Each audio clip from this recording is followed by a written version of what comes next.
হয়, এই মুহূৰ্তত আমি দিব ওলাইছো আজিৰ গুৰুত্বপূৰ্ণ খবৰ।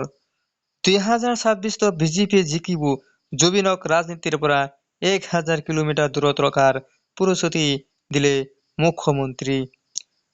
মুখ্যমন্ত্ৰী হিমন্ত বিশ্ব শৰ্মাৰ তেওঁৰ চৰকাৰে জুবিন গাৰ্গৰ গোচৰটোক লৈ গ্ৰহণ কৰা পদক্ষেপৰ ভিত্তিত 2026 চনৰ বিধানসভা নিৰ্বাচনত ৰাইজে বিজেপিক সমৰ্থন কৰিব বুলি উল্লেখ কৰাৰ লগতে বিৰোধী দলসমূহে বিষয়টোৰ আঁৰ লৈ হিন্দুৰ বিৰুদ্ধে অভিযান চলোৱাৰ অভিযোগ উত্থাপন কৰিছে।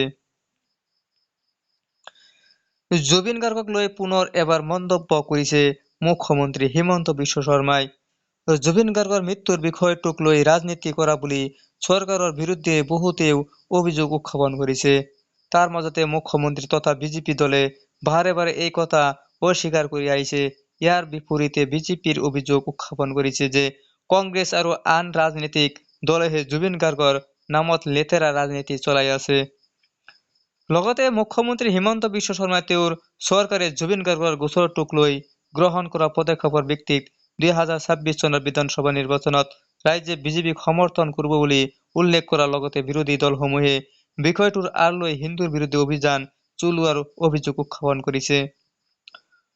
লগতে শুকুৰবাৰে শিলচৰত সাংবাদিকৰ সৈতে হোৱা এক সাক্ষাৎকাৰত শৰ্মাই কয় যে তেওঁৰ চৰকাৰে জুবিন গাৰ্গৰ মৃত্যুৰ দেহ ছিংগাপুৰৰ পৰা ঘূৰাই আনিছিল, তেওঁক সন্মানজনকভাৱে অন্ত্যেষ্টিক্ৰিয়াৰ ব্যৱস্থা কৰিছিল আৰু ন্যায়ৰ দিশত আগবাঢ়িব পৰাকৈ তদন্ত আৰম্ভ কৰিছিল। জুবিন গাৰ্গক চাৰ্জশ্বিট আৰু ন্যায় দিব বুলিও কয় মুখ্যমন্ত্ৰী হিমন্ত বিশ্ব শৰ্মাই। অৱশ্যে এই গোচৰটো নিৰ্বাচনী ৰাজনীতিৰ পৰা আঁতৰাই ৰখাত গুৰুত্ব আৰোপ কৰিছিল মুখ্যমন্ত্ৰী হিমন্ত শৰ্মাই।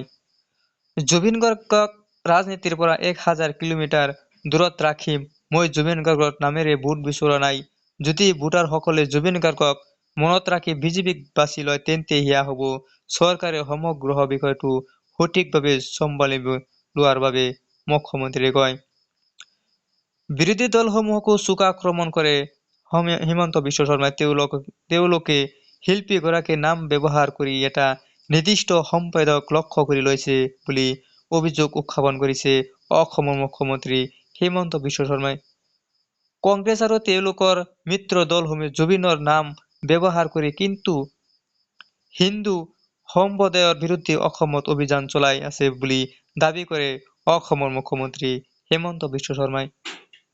বিশেষকৈ ৰাইজৰ দলৰ বিধায়ক উকিল গগৈক সমালোচনা কৰি মুখ্যমন্ত্ৰীয়ে বিজেপিয়ে প্ৰকৃত বিৰোধিতা কৰাতকৈ সাম্প্ৰদায়িক উত্তেজনা জগাই তোলাৰ অভিযোগ উত্থাপন কৰে। উকিল গগৈয়ে বিজেপিৰ বিৰোধিতা কৰা নাই, তেওঁ হিন্দু জনসাধাৰণৰ বিৰুদ্ধে হিংসা জগাই তুলিছে, শৰ্মাই অভিযোগ কৰে। বিৰোধীৰ কাৰ্যক লৈ প্ৰশ্ন উত্থাপন কৰি মুখ্যমন্ত্ৰীয়ে কয়, তেওঁলোকে কিয় জুবিন গাৰ্গৰ পৰিচয় অস্বীকাৰ কৰিছে। তেওঁলোকে দাবী কৰে যে জুবিনৰ কোনো জাতি নাই, কিন্তু তেওঁ অসমীয়া নাছিল নেকি? তেওঁলোকে কয় জুবিনৰ কোনো ধৰ্ম নাছিল, কিন্তু তেওঁ হিন্দু নাছিল নেকি? বিজেপিৰ নিৰ্বাচনী সম্ভাৱনাৰ ওপৰত আস্থা প্ৰকাশ কৰি হিমন্ত বিশ্ব শৰ্মাই এই বিতৰ্কৰ পৰা যিকোনো সম্ভাৱ্য ৰাজনীতিক ক্ষতি নকৰে। উকিল গগৈৰ দৰে মানুহে জুবিন গাৰ্গৰ নাম ব্যৱহাৰ কৰি বিজেপিৰ ক্ষতি কৰিব নোৱাৰে। নিৰ্বাচনত বিজেপি নিশ্চয় জয়ী হ'ব, কিন্তু তেওঁলোকে হিন্দু সম্প্ৰদায়ৰ বিৰুদ্ধে ষড়যন্ত্ৰ ৰচনা কৰিছে, তেওঁ কয়।